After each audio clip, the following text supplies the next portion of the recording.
Bonjour, vous êtes à la chaîne internationale de sabersinfin.com. Estoy conversando con Gustavo Kraft. Él es poblano, joven escritor, autor del Taxi de la Unidad 88, colaborador de Frecuencia Siniestra, su programa de las 8 a las 9 de la noche a través de www.sabersinfin.com, que aborda distintas cuestiones de el terror conducido por Hellcat. Dejamos al aire una pregunta que como que te dimos aire para que lo repensaras, Gustavo. Sí. Esta cuestión de por qué esta cercanía con el terror y con el horror. Y tiene que ver con las búsquedas que uno lleva. Fíjate que es importante empezarse a cuestionar, porque yo diría que entre el terror, que obviamente ocasiona horror y todo lo demás, de antemano y a priori podría uno pensar que es algo malo, que es algo negativo, que es que uno debiera alejarse de ello.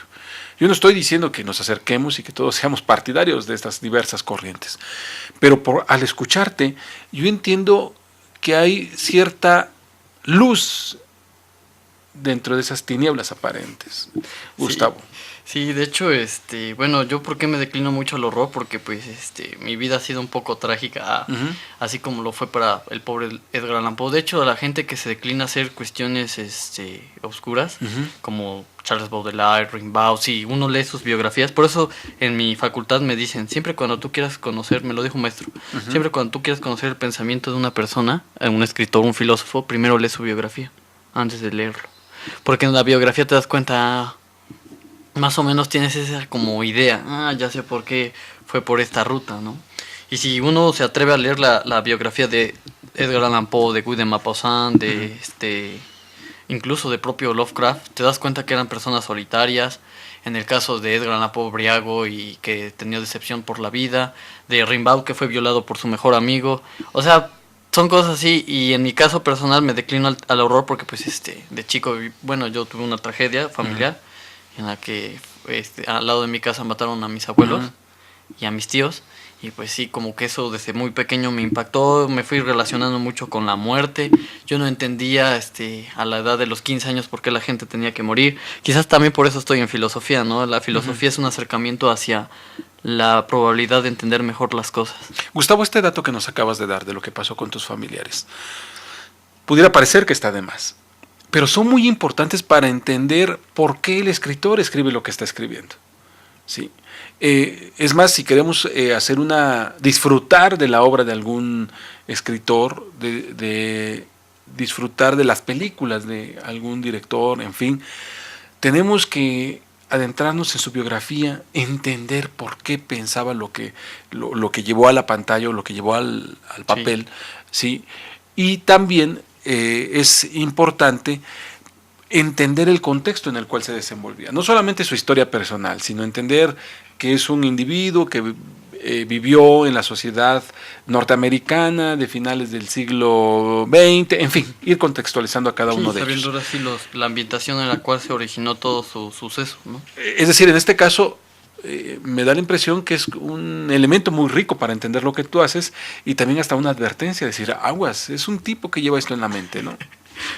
Pues sí, en parte, y bueno, más que nada también lo hago porque creo yo, como una vez leí un libro, no me acuerdo el autor, que decía lo siguiente: todas las cosas que el hombre tenga en adversidad las debe de convertir en virtud, decía este autor.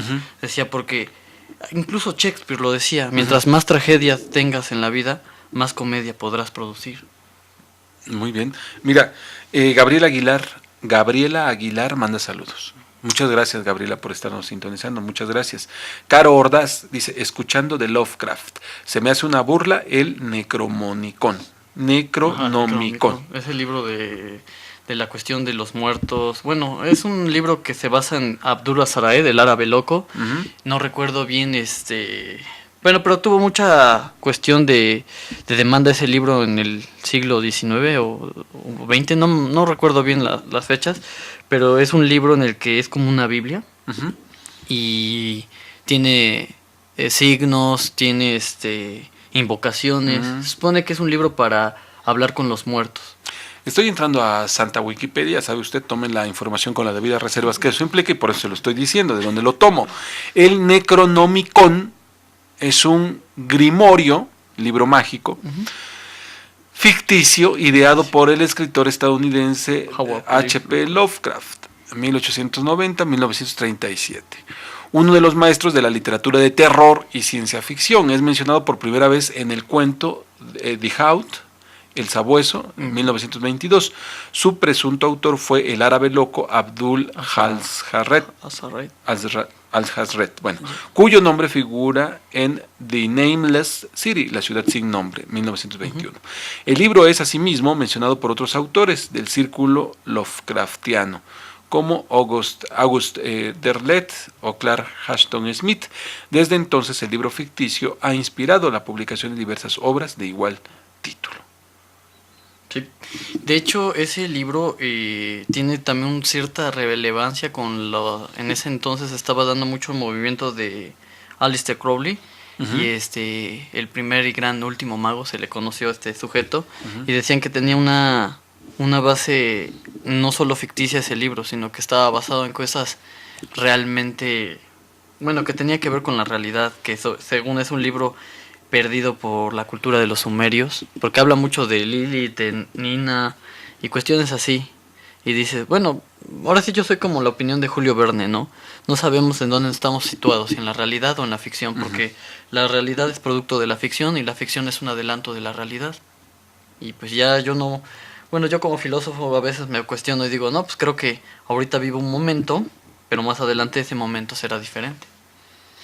Bueno, pues estamos conversando con Gustavo Kraft, un joven escritor poblano. Bueno, digamos que tu cerebro anda a determinada velocidad y la ardillita que llevas dentro a veces no se da abasto. Entonces tú empiezas a escribir y más adelante nos platicarás, empiezas a incursionar en el cine, en los cortometrajes y demás.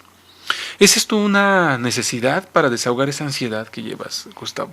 Pues más que, bueno, sí, aparte de la ansiedad, y es como decía Paul Valéry, ¿no? Llega un momento en el que el hombre tiene mucho que dar ya cuando se le ha dado mucho. O sea, yo creo que en el momento de los años que me di y me tomé el tiempo, porque para esto todo tiene que tener un tiempo. Hay un libro muy bueno que dice que el verdadero y más preciado valor del mundo no es el oro, es el tiempo de los hombres. Es la moneda invaluable.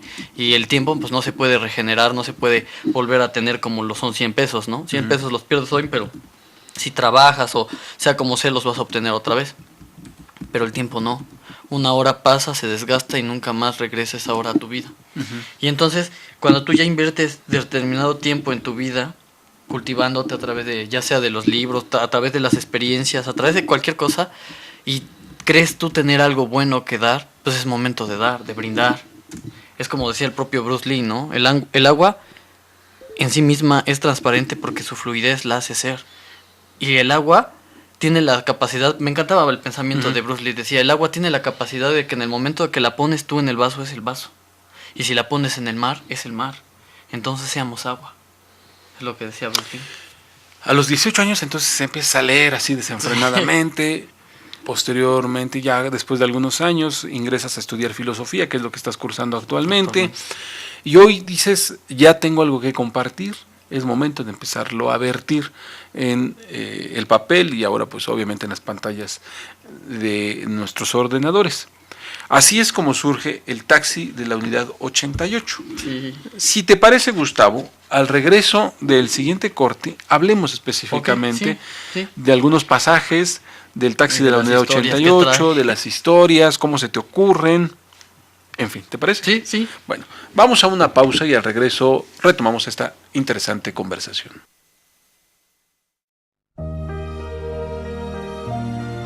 Bonjour, vous êtes à la chaîne internationale des saversinfin.com.